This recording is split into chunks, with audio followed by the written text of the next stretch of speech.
England coming to India, four test matches, two of which are in Chennai, two are in Ahmedabad at the newly built Motera Stadium, which is supposed to be the largest stadium in the world. So we'll start off with the Indian team, and they've been high on the Australian victory, breaching the Gabatoir, as they say. Do you see them being complacent coming into this first test with all the big names coming back as well? Uh, no, I don't think so. Actually, I mean, I think they would enjoy being back in the Indian conditions. It's been quite long that they played in India, and look, it's just too strong a side, I believe, in Indian conditions with Kohli, and I know it was a great victory uh, without Kohli and Ashwin and Bumrah, but I mean, they've done it years and years and matches over matches. So in Indian conditions, it's hard to look past them. They just got too much in the bank, I think, for England.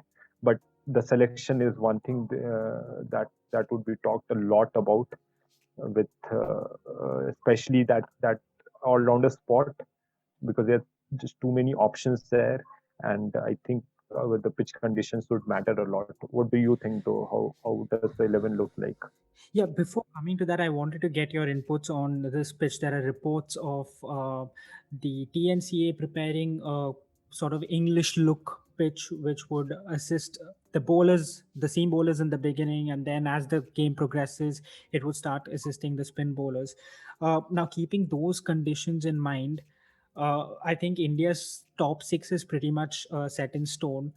But then post Rishabh Pant, what I want to come to you on is do you go in with Saha as your specialist keeper, or do you go in for an all rounder or someone else that you have in mind? Yeah, India now generally go in with five bowlers. We saw that in Australia, and even the last time they played in India, the last four Test matches, they went in with five bowlers. So I don't see them going in with Riddhiman Shah. And even for future, you have to back Rishabh Pant to play all formats as a wicket keeper. Riddhiman Shah with as a tempting as great choice that he is in Indian conditions, especially the wicket keeping part. He's probably the best in the world in that regard, but it just leaves too much post Rishabh Pant because your fast bowlers they're not that good at batting, and especially with Jadeja not being there, it Yeah. kind of you know weakens the batting. So I don't think they'll go in with Riddhiman Shah. It's a call between Washington Sundar and probably Akshar Patel for that number seven slot, and then Bumrah, Shan Sharma, and Ashwin and Kuldeep Yadav. That's what I feel. You mentioned about the pitch, but I think it's mostly to do with just to hold the pitch rather than assisting the faster bowlers because traditionally the Chennai pitch is known to be pretty low and slow. So I still think they might go in with three spinners, one being either of Akshar Patel or Washington Sundar. And given how well Washington Sundar did in the four test in Australia, would you place him ahead of someone like an Akshar Patel, who is good left armer as well? Not as good as Jadeja, obviously, but then how do you see that going? Yeah, see, I think they'll go in with Akshar Patel, although there are chances that there would be three left-handers in the top seven from the English side, but still, I don't think they'll go in with two off spinners. Uh, Plus, Washington Sundar hasn't played too much first-class cricket in India. That might go against him. Akshar Patel has a pretty decent record in the first-class season. Plus, he's proved his worth with the batting as well. Washington Sundar, yeah, I mean, I personally, given the form, I personally would go in with him, but the conditions and the opposition lineup, keeping everything in mind, they should go in with Akshar Patel. I feel. Speaking of the opposition's lineup, what do you make of England's rotation policy that they've come in with ahead of the series? Yeah, I think it's necessary. They have got a pretty busy schedule this year. It's probably one of the most busy year that's coming ahead for England cricket in the past few years. So I think they've done the right thing, and they've got enough pace bowling options as well, not to include all the main bowlers in all the matches. The likes of Anderson, Broad, Archer, Wokes, Karan.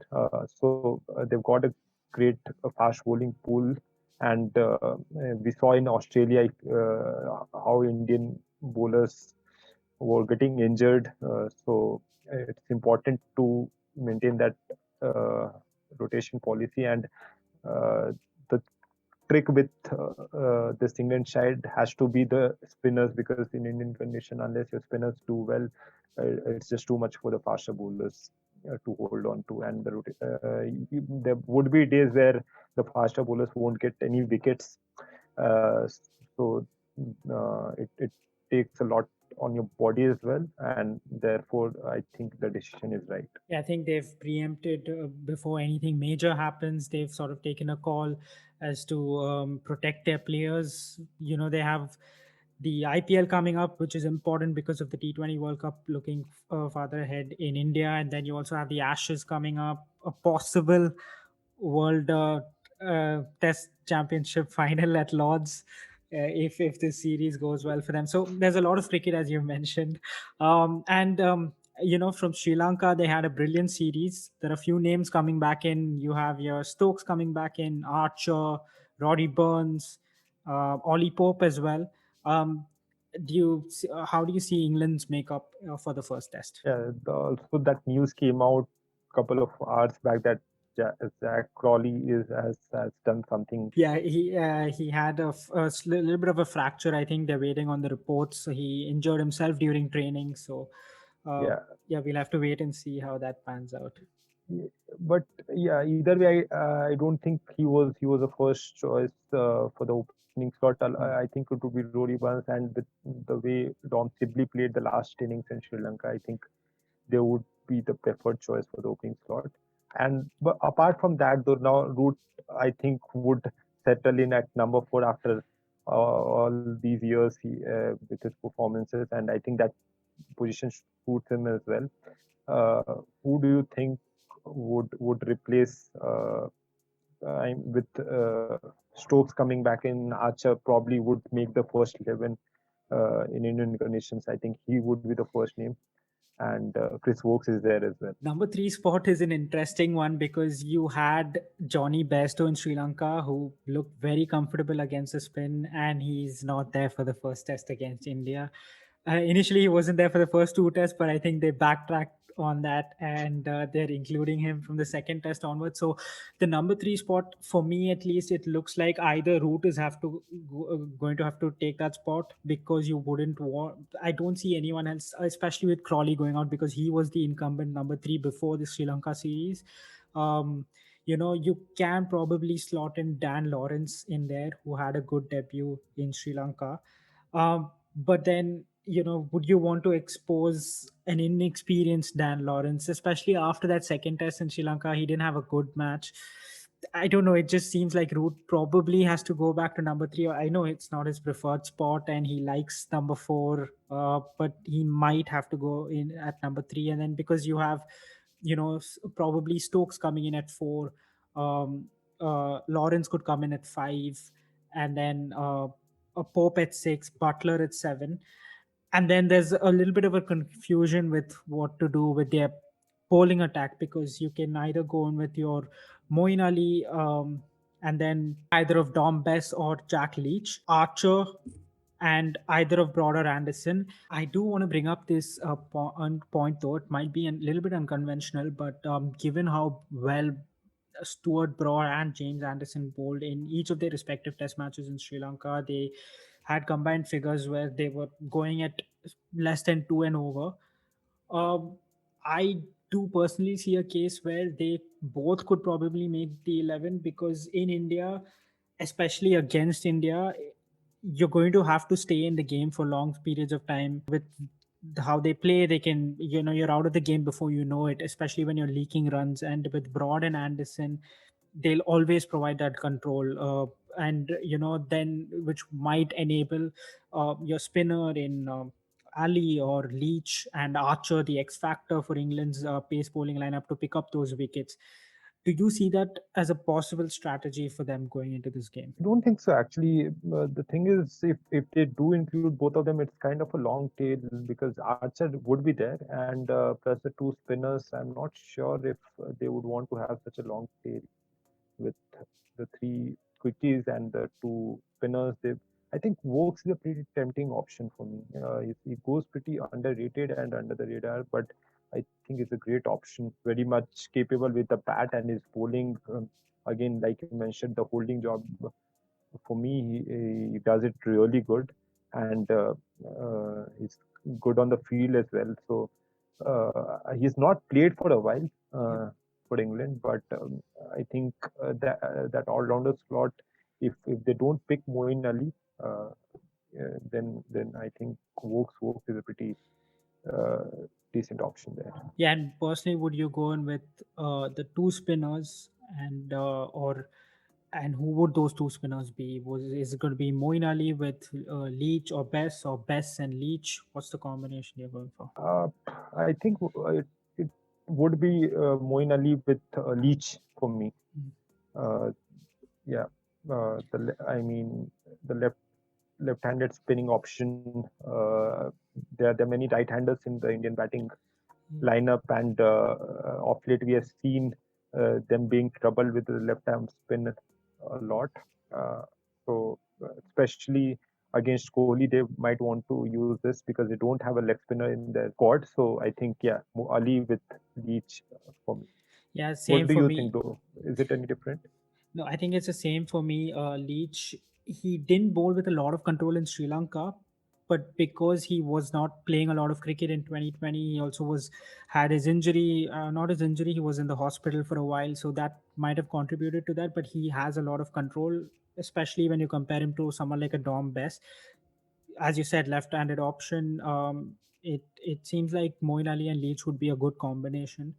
And you mentioned Indian batters struggling against the left arm spin. English batters also struggle against left arm spin, as we saw in Sri Lanka. A lot of their wickets went to Mbuldenia. So I think it's going to be a very interesting series in that regard. And Gaurav, before we end this episode, I want your series predictions. Uh, First of all, I think Jadeja is a massive miss. Had so that would kind of hurt India a lot, but still, I think India have a lot in their bank. They've just got too many match winners in there in Indian conditions. So uh, the only possible chance that I'm going to give is that pink ball test, and because That's the they third have test, more isn't it? experience in it. Yeah, Yeah. that's it. Yeah. So apart from that, because they have got more experience, Anderson's quality with the pink ball. Yeah. Apart from that, I don't see England winning. To be honest, So give us a number, series scoreline. it should be either 3-0 or 3-1. Yeah. And with the World And Test I wouldn't Championship, be surprised if it's 4-0 as well. So I mean, just because of sheer quality of Indian batting. Yeah. and especially with Australia cancelling their tour to South Africa, it becomes very simple equation for both India and England. India Yeah. have to win by a margin of 2, and England have to win either 3-0 or 4-0, which is why I'm hoping for a 3-0 or 4-0 victory for England, which is highly unlikely. I'll take that for sure. But yeah, I think it's going to be an interesting series, and we are Yeah. definitely going to be covering each and every game. And if you've listened this far, please consider following us on your podcast platform, leaving a review on Apple Podcasts, subscribing on YouTube, all that good stuff as we keep delivering this content to you. Gaurav, thanks a lot for your time. Any parting words before we go and meet back after the first test? Yeah, I mean, the England series starting up, and more importantly, there's this auction on February 18th, which we are going to cover in detail. The T20 season is back, and there are so many trading and players that are coming in from different parts of the world. Would be the likes of Mitchell Stark and there's so many things to look forward to. It has been great covering IPL the last time around. Last time we didn't cover all of it, but this time we will be covering right from the beginning, and we are covering so many other stuff as well. So Yeah, stay tuned for that. we do have a lot of things lined up, so I think it's going to be an interesting few months as well. Anyway, thanks a lot, Gaurav, and thanks everyone for listening or watching. We'll see you very, very soon. Goodbye.